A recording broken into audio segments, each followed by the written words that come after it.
This is a short video lecture series continuing our discussion on waste management, both in the United States and globally. I mentioned in the previous lecture that we had a law passed in 1980 that was called CERCLA, the Comprehensive Environmental Response Compensation Liability Act, that resulted from an incident in Love Canal located in Niagara, New York, where a school and 100 homes were built on top of a toxic waste dump back in the late 60s. As a result, the residents protested and it became a national media issue based on the fact that chemical ooze was coming up to the surface in people's yards, in their basements, as well as in the playground area of the school. And there was an increased health incidence of miscarriages and cancer and sicknesses in the area.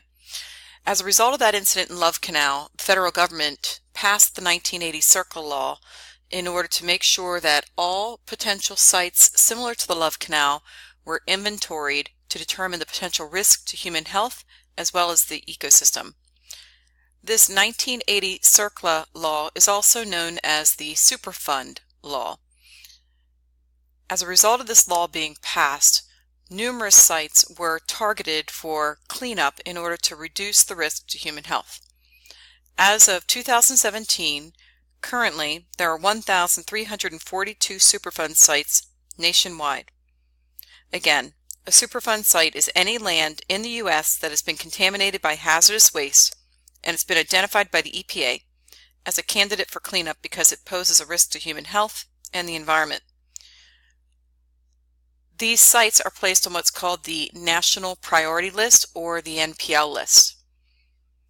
If you click on this link, we'll be able to see the distribution of these sites across the United States. And here's a map of the United States indicating that anything in yellow is a National Priority List site.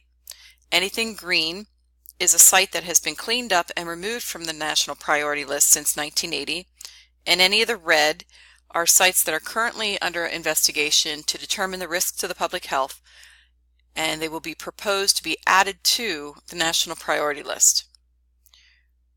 Currently we have 49 proposed NPL sites as of 2017. About 46 of these are on private properties owned by commercial or industrial industries, and 3 of these are actual federal properties, perhaps maybe a Department of Defense or Department of Energy or military base. The green dots, the deleted sites, we have over 394 sites that have been removed from the National Priority List because they've been cleaned up effectively. Of these 394 sites, about 377 of them were commercial, industrial, private sites, and about 17 of these were federal sites. Now, as far as the actual NPL sites that are current as of 2017, there's 1,342 total across the United States. Of that total, 1,185 are non-federal sites and 157 are federal sites.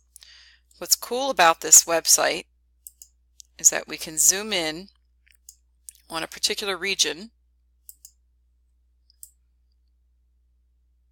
in order to see with more clarity where those sites are located. Now, it's worth noting from the previous short video lecture that I mentioned that the top 5 states with the most number of Superfund sites are New Jersey with 116. Okay, and here's New Jersey, and you can see they're pretty tightly located.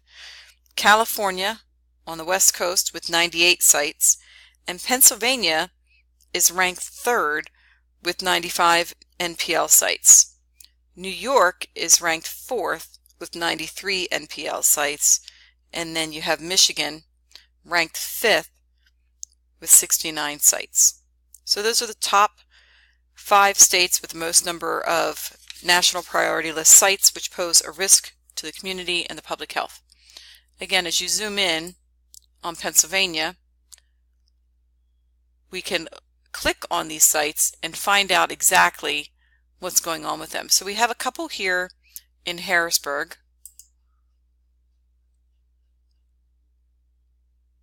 and if you click on them, it tells you the hazard ranking score, and this was an arsenic contamination near Ryland Road. And it'll give you details about where it's located and even give you access to the reports that were done, which give more detail on the contaminants of concern.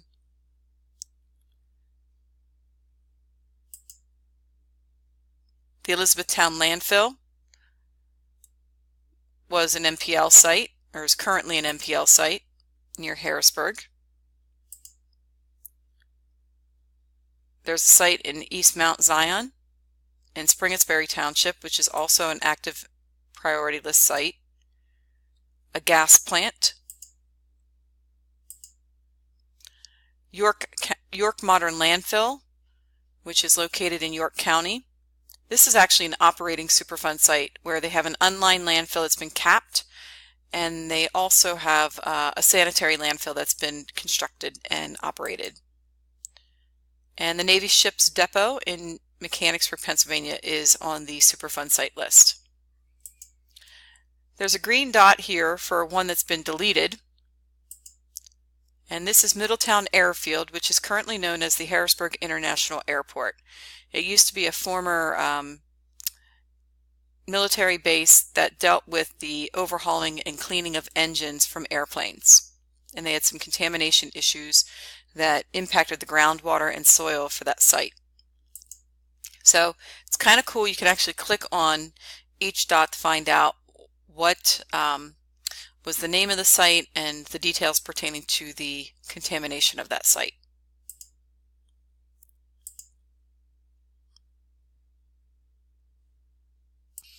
So the CERCLA Superfund law deals with release of hazardous substances into the environment that need to be cleaned up from the past. The 1976 RCRA law deals with current day waste management. How is it generated? How is it stored on site? How is it transported? And how is it disposed of? So what do we do with our waste? One way we handle waste currently is we bury it, typically in two types of landfills. One is known as a sanitary landfill, and this is a landfill that's properly constructed with an impermeable bottom liner, a leachate removal system, monitoring wells around the perimeter of the landfill, and then it's properly capped and considered to be a secure or sanitary landfill. Every day, the waste material is covered with a thin layer of daily cover, which is maybe 6 inches of clay or 6 inches of ash material that's been approved by the state regulatory agency as daily cover, or maybe even a plastic tarp. It's required to be covered daily in order to keep the materials dry, reduce leakage of contaminated water, and lessens fire risk, decreases odor, and also limits the accessibility to rats and other type of vermin. So that's an example of a sanitary landfill. Now, our sanitary landfills currently are broken into separate categories. We have municipal solid waste sanitary landfills that hold household and non-hazardous waste. They are not permitted to accept any kind of hazardous waste in a municipal solid waste landfill. There's also the coal combustion residual landfill, and this landfill is also considered non-hazardous waste, and it contains primarily any coal ash or waste material generated by the coal burning power electrical generation companies. Now, a separate category of landfills is our hazardous waste landfills, and these landfills have to follow very strict regulatory requirements in terms of where they're located. They look at earthquake potential, they look at depth to groundwater, they look at critical ecosystems when they're siting a hazardous waste landfill. The only thing that's permitted to be disposed of in this type of a landfill is hazardous waste that has been stabilized or treated or contained in some manner so that it can't be released from the landfill into the environment. And there's finally the polychlorinated biphenol landfills, specifically for PCB storage. And these are highly regulated landfills because PCBs pose such a long-term potential health risk if they get released into the environment. As I mentioned earlier, there are strict location requirements. Subtitle D of RCRA has 8 operation and landfill siting criteria. For example, a landfill cannot be located near a stream or river in which there is potential for washout of the waste material due to a flood event. Also, landfill expansion or siting cannot cause any kind of destruction of critical habitats that would harm any threatened or endangered species. These landfills also cannot discharge any kind of pollutants into surface waters or contaminate the groundwater. So the strict location requirements require that the waste management companies assess the presence or absence of endangered species, the potential impact of floodplains, the nearby sources of surface water, and the underlying groundwater, as well as the air quality and safety.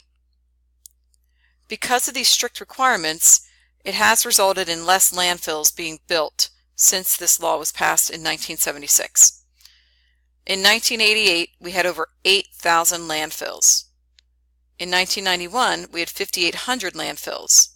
So there's definitely been a decrease in the number of landfills that are located throughout the United States. Fewer landfills, however, they are much bigger in size, and we've been doing some very unique expansion permits in the design and construction phase of expanding existing landfills instead of taking up fresh green farmland somewhere to build a new landfill. On your slide, it indicates that another approach to burying solid waste is just by using an open dump. This could be a large field or a pit where garbage is just dumped and sometimes burned. This is rare in the United States, and it's rare in more developed countries, but in the developing countries, it's common. And China uses open dumps and poorly regulated landfills to deal with much of their waste.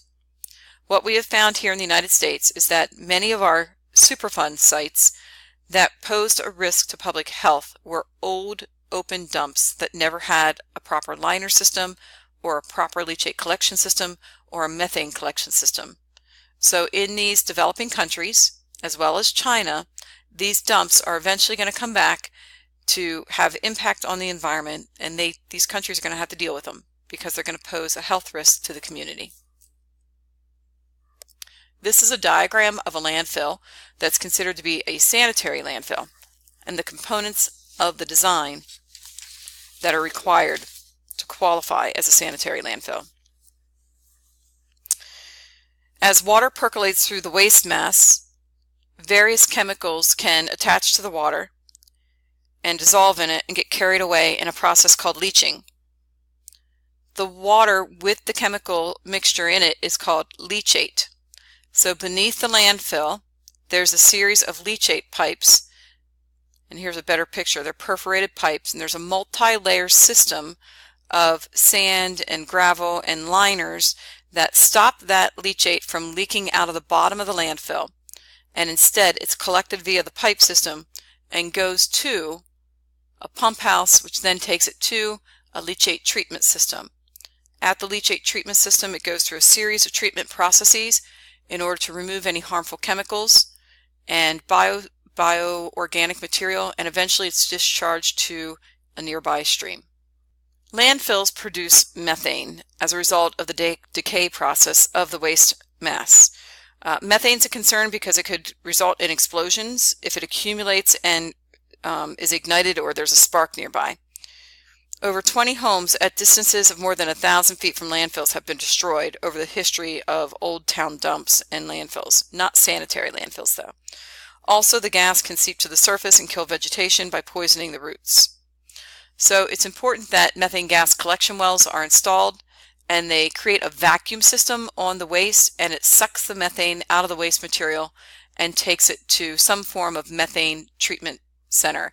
Now this could be a gas flare that burns off the methane at like a 99% reduction percentage, or you can actually take this methane and convert it to generate electricity for people's homes. The last step in managing a sanitary landfill is that when the landfill is filled up and there's no more capacity for additional waste to be added, is that they have to put a cap over top of the waste material, a permanent cap, which consists of topsoil, sand, clay, at a specific depth specified by RCRA. The other thing is there has to be groundwater monitoring wells around the site and leachate monitoring wells, which are sampled on a quarterly basis to determine if there's been any leaks from this system. Essentially, the waste is encapsulated with a liner and a cap system, and it's held in place for the duration of time. We'll talk more about landfills in the next short video lecture.